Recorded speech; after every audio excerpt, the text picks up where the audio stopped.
جی محترم، آپ کا سوال روزے کی نیت کے بارے میں گزارش ہے۔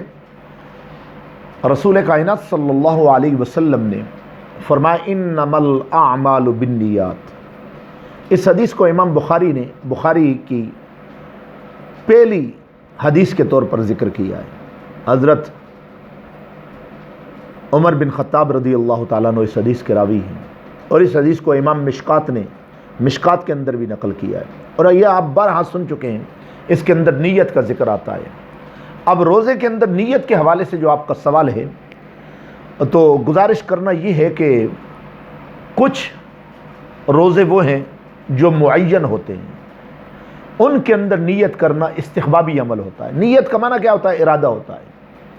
نیت کا معنی ارادہ ہے، تو ان کے اندر ارادہ کر لینا رات کو کہ میں نے روزہ رکھنا ہے، یہ استحبابی عمل ہوتا ہے۔ مثلا رمضان شریف کے اندر، رمضان شریف کا روزہ چونکہ پورا رمضان کا مہینہ جس کے 29 یا 30 دن ہوتے ہیں، ایام معدودات، اللہ کا قرآن کہتا ہے کہ اس کے معدود دن ہوتے ہیں 29 یا 30، تو رمضان خود ایک معین مہینہ ہوتا ہے، تو اس کے اندر رات کو نیت کر لینا، یعنی صبح تک۔ ویسے تو وہ نیت معین ہوتی ہے، ہمارے ذہن کے اندر ہوتا ہے، ہم نے ایسے ہی نظر معین کا روزہ رکھنا، نظر کر لینا کہ میں جمعرات کے دن روزہ رکھوں گا، میں جمعے کے دن روزہ رکھوں گا۔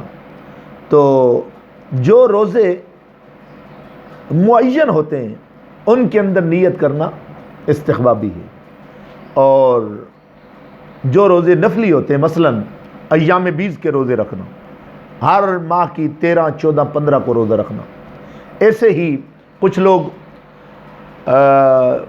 سوموار کے دن روزہ رکھتے ہیں، پیر کے دن روزہ رکھتے ہیں، یا آپ نے روزہ رکھنا ہے جی عاشورہ کا، اور دیگر ایسے روزے نفلی روزے، تو ان کی نیت کرنا کہ میں صبح روزہ رکھوں گا، یہ ضروری ہے تاکہ اس کی تعیین ہو جائے۔ اور اگر آپ نے روزہ رکھ کر نفلی روزہ اس کو توڑ دیا تو پھر وہ آپ کے اوپر واجب ہو جاتا ہے، جیسے کہ اس مسئلہ کو فتاوی عالمگیری کے اندر بیان کیا گیا ہے۔ اسی مسئلہ کو امام ابن عابدین شامی رحمہ اللہ نے رد المختار کے اندر بھی بیان کیا ہے، دیگر کتابوں کے اندر بھی آتا ہے کہ نفلی روزہ آپ کے اوپر ضروری نہیں تھا، لیکن آپ نے اس کو شروع کر دیا، اب توڑ دیا، کسی کی دعوت پر چلے گئے اور وہاں توڑ دیا، تو پھر وہ آپ کے اوپر لازم ہو جاتا ہے۔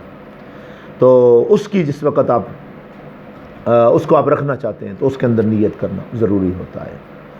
دوسرا آپ کا مسئلہ فقہ حنفی کے حوالے سے، محترم میں اس کے اوپر تفصیلی انشاءاللہ العزیز آپ کو ایک لیکچر ریکارڈ کراؤں گا۔ آپ کا یہ کہنا کہ کچھ لوگ جی فقہ حنفی کے بارے میں مختلف سوال و جواب کرتے ہیں، میں سب سے پہلے مختصراً آپ کو بتانا چاہتا ہوں، امام ابو حنیفہ رحمہ اللہ، بہت بڑا مقام اللہ نے ان کو دیا ہے، بہت بڑا، جنہوں نے اپنی نظروں سے ان صحابہ اکرام کو دیکھا جن کے بارے میں اللہ قرآن کے اندر فرماتا ہے وَقُلًّا وَعَدَ اللَّهُ الْحُسْنَ۔ انہوں نے صحابہ کو اپنی نظروں سے دیکھا، صحابہ کے اعمال کو دیکھا، صحابہ کی نمازوں کو دیکھا، صحابہ کے کردار کو دیکھا، صحابہ کے کاموں کو دیکھا، صحابہ کی گفتگو سنی، ان سے صحابہ اکرام رضوان اللہ تعالیٰ علیہم اجمعین سے فیضیاب ہوئی۔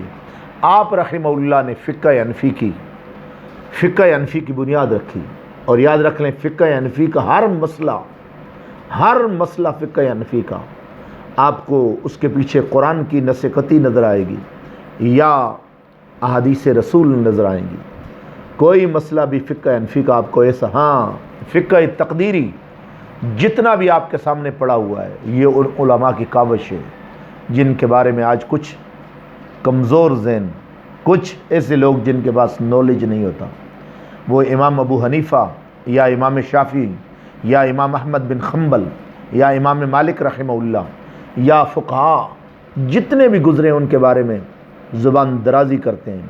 ایسے لوگ آپ کو پتہ ہے، ایسے لوگ حدیث کے اندر آتا ہے ان کے تو جو پاس بیٹھے رہے لا یشقا جلیسہم، جو ان کے پاس بیٹھے رہے وہ بھی بدبخت نہیں تھے، لیکن آج کچھ بدبخت پیدا ہو چکے ہیں جنہوں نے 2 کتابڑیاں پڑھی ہوتی ہیں اور ایسے ائمہ مجتہدین، ائمہ اربعہ یا دیگر ائمہ کے بارے میں رطب و یابس اور اپنی زبان درازی کرتے ہیں، ایسے لوگوں کا انجام آخر کے اندر خراب ہوتا ہے۔ ان کو مختلف ناموں سے تعبیر کرتے ہیں۔ اللہ ان کو سمجھ عطا فرمائے، اللہ ان کو رائے ہدایت دکھائے۔ ہم ان کے لیے یہی کر سکتے ہیں۔ اصل میں جس نے تھارلی اسلام کو اور خادمین اسلام کو پڑھا نہیں وہ زبان دراز ہوتا ہے، اور جس نے ان کو پڑھا ہے، ان کی کتابوں کو پڑھا ہے، اس نے ضرور راستہ لیا ہے، اور انہوں نے جو راستہ متعین کر دیا ہے، جو بات بیان کر دی ہے، اس کے اندر ایسی حقانیت ہے کہ یا اس کے پیچھے آپ کو قرآن کی نص نظر آئے گی یا رسول اللہ صلی اللہ علیہ وسلم کا فرمان نظر آئے گا۔ میں انشاءاللہ ڈیٹیل سے اس کے اوپر کہ فقہ حنفی کیا ہے اور فقہ حنفی کے اندر کتنا لوگوں نے علماء نے کام کیا ہے، بر صغیر تو کیا دنیا کے اندر سب سے زیادہ آبادی فقہ حنفی امام ابو حنیفہ رحمہ اللہ کو فالو کرتے ہیں۔ اللہ امام صاحب رحمہ اللہ کی قبر پر، دیگر ائمہ کی قبروں پر کروڑوں رحمتیں فرمائے، جنہوں نے اسلام کی روشنی کو پھیلا کر نبی کریم صلی اللہ علیہ وسلم کی امت کو ایک سچا راستہ صراط مستقیم دکھایا۔ اللہ عمل کرنے کی توفیق عنایت فرمائے۔ وآخر دعوانا الحمدللہ رب العالمین۔